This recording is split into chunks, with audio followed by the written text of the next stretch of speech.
ত্রিপুরায় দ্বিতীয় দফার ভোটের মুখে রাজ্যের পার্বত্য এলাকা জুড়ে তুমুল বিক্ষোভ দেখা যাচ্ছে প্রতিদিনই। সোমবার পানীয় জল এবং বিদ্যুতের দাবিতে ঊনকোটি জেলার ফটিক রায়ে জনজাতি বিক্ষোভের পর মঙ্গলবার ফের বিক্ষোভ।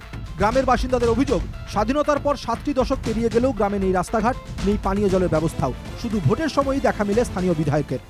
এই গ্রামের নাম হয়েছে শেরচন্দ্রপাড়া, আর শেরচন্দ্রপাড়া এডিসি ভিলেজ।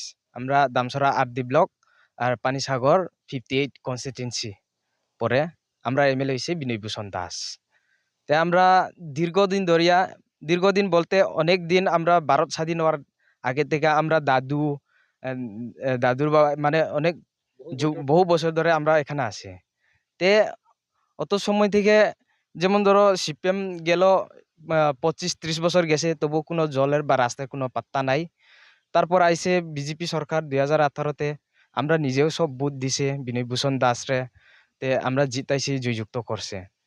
তে আবার 2023-এ আবার বুথ দিয়া বিনয় ভূষণরে জয়যুক্ত করছে। তবুও আমরা গ্রামে শেরচন্দ্রপাড়াতে কোনো জলের সুবিধা নাই, রাস্তা কোনো সুবিধা নাই। ও বুথের সময় তো আইসে নমস্কার করি আইসে।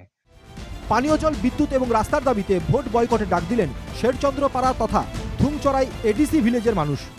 আমরা চাই যে এই সমস্যাটা সমাধান হোক, জল আর রাস্তাটা সমস্যা সমাধান হোক।